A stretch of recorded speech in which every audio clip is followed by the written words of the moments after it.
Olá, seja muito bem-vindo mais uma vez e novamente para falar de eleições, é claro. Bem, antes de mais nada, gostaria de parabenizar o único estado do Brasil que promoveu a mudança total de seus membros no Congresso Nacional, particularmente na Câmara dos Deputados Federais. Um estado dos confins do Brasil deu uma aula de cidadania a todos os brasileiros. Mostrou que político, quem coloca e quem tira, somos nós através do voto. Não fui pesquisar se colocaram mais pessoas de direita ou de esquerda, ou se isso não faz diferença nenhuma para aquele povo. Mas só o fato de trocar todos os seus deputados federais já é um excelente exemplo a ser seguido por todos os estados brasileiros e também o Distrito Federal, é claro. Que todos possam se espelhar no nosso Amazônia da Acre. O estado do Acre é um exemplo para o Brasil. Parabéns a todo o povo acreano. A mudança de todos os representantes do povo acreano na Câmara dos Deputados não é garantia de que aquele povo vai ser melhor servido por seus políticos, mas sem sombra de dúvidas foi a demonstração de insatisfação do povo para com os seus representantes e vai fazer com que eles sejam mais atuantes para que possam daqui a 4 anos ter condições mais sólidas de concorrer à reeleição e assim ter uma legislatura mais compromissada com o povo e menos com os partidos. Bem, infelizmente, essa não é a realidade do Brasil, pois além de renovar o mandato de figurinhas repetidas, ainda trouxe para o segundo turno presidencial também figurinhas repetidas.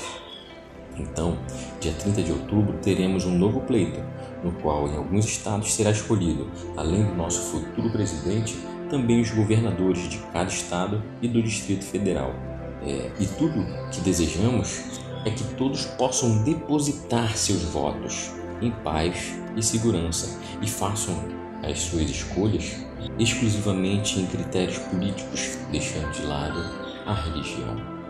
Aliás, é importante lembrarmos dos exemplos bíblicos para sabermos diferenciar aquilo que é de Deus daquilo que é nosso, mas que a gente gostaria que fosse de Deus.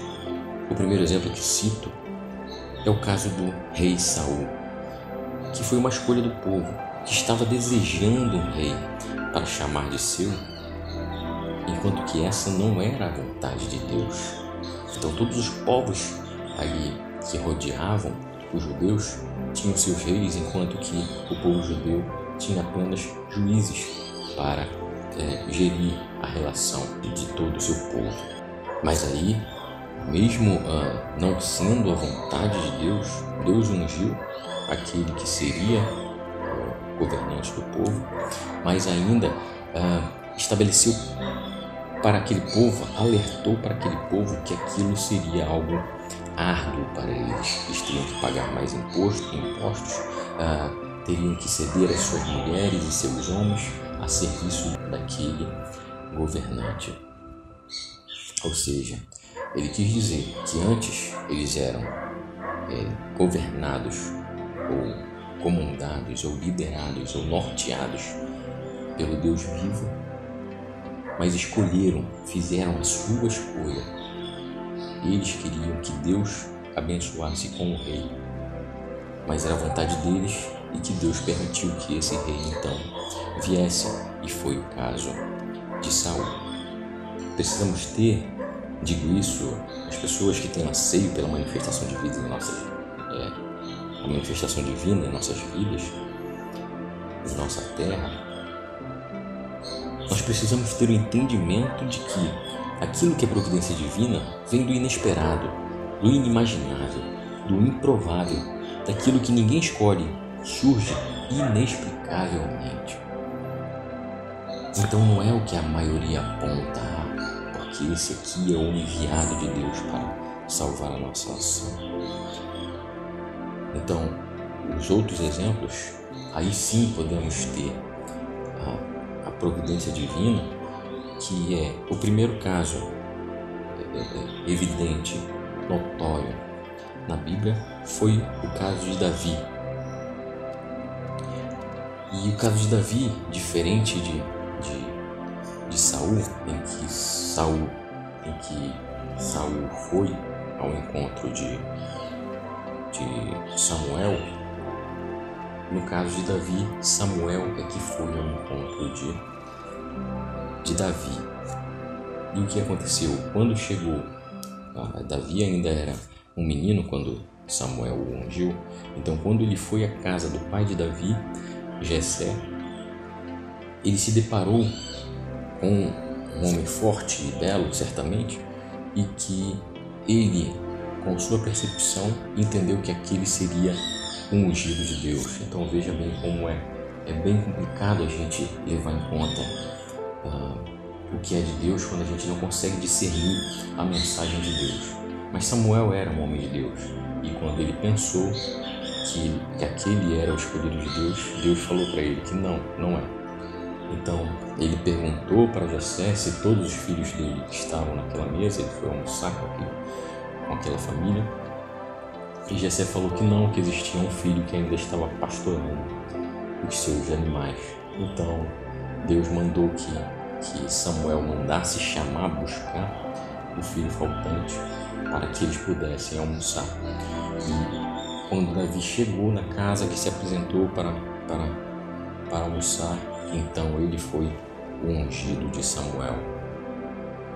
Então olha só quão inexplicável, quão inesperado foi a ação de Deus na escolha do seu ungido. Um segundo exemplo bíblico, e também na cronologia bíblica, que a gente pode notar que é evidente que também foi a ação de Deus em prol do seu povo, foi o levantar de Ciro.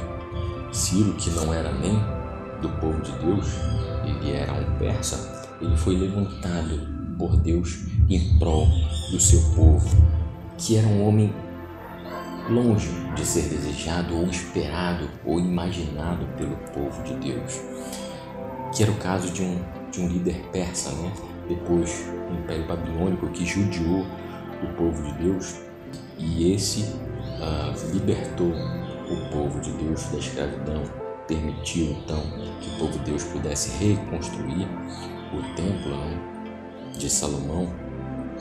Mas para ver o quanto que a ação de Deus ela é improvável, ela é desconexa daquilo que está sendo traçado pelos planos humanos, Então, portanto, entendo que devemos separar aquilo que é divino, aquilo que é sagrado, daquilo que é político e profano. Não devemos usar Deus para fundamentar as nossas escolhas, mas meramente as questões políticas, as quais somos capazes de entender e escolher a que nos aprouver. Aliás, no caso do presidente, ainda temos, infelizmente, ou felizmente, agora, duas opções. Uma que já foi e outra que é presidente. E assim a gente tem como avaliar o que já foi feito e o que está sendo feito. Se o que está sendo feito é benéfico para mim, eu voto nisso. Se o que foi feito no passado foi benéfico para mim, eu voto no outro projeto. É simples assim. Eu deixo de mão aquilo que é de Deus, porque o que é de Deus, tenha certeza, ele não precisa de advogado, ele faz e age, faz acontecer em você. E o povo muitos ficarão frustrados quando Deus fazer a sua providência. Tudo bem? Então, no dia 30, faça a sua escolha com bases nos benefícios políticos do passado ou do presente, e faça as suas escolhas com convicção e com sentimento de dever cumprir, Aproveite a oportunidade para repudiar um movimento de votos brancos e nulos que algumas pessoas estão levantando, candidatos que, ao seu ver, deveriam estar no segundo turno concorrendo, mas que agora a gente tem apenas as duas opções. Precisamos entender que estamos dentro de uma democracia e a maioria é quem faz as escolhas.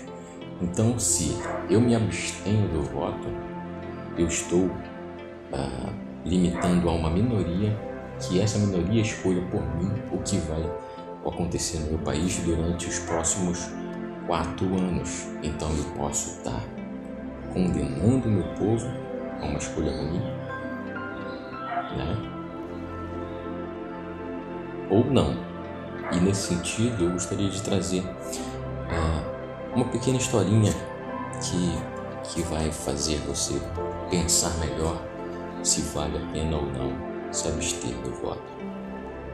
Certa vez, as formigas, irritadas com as baratas, votaram no inseticida que realmente matou as baratas, mas matou também as formigas e matou inclusive o grilo que se absteve do seu voto.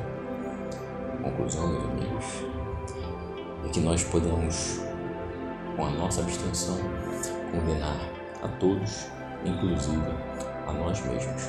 Então, pense bem, ainda temos pouco mais de 10 dias para nosso segundo turno. Então, vá lá e faça o seu depósito naquele que você entende ser o melhor.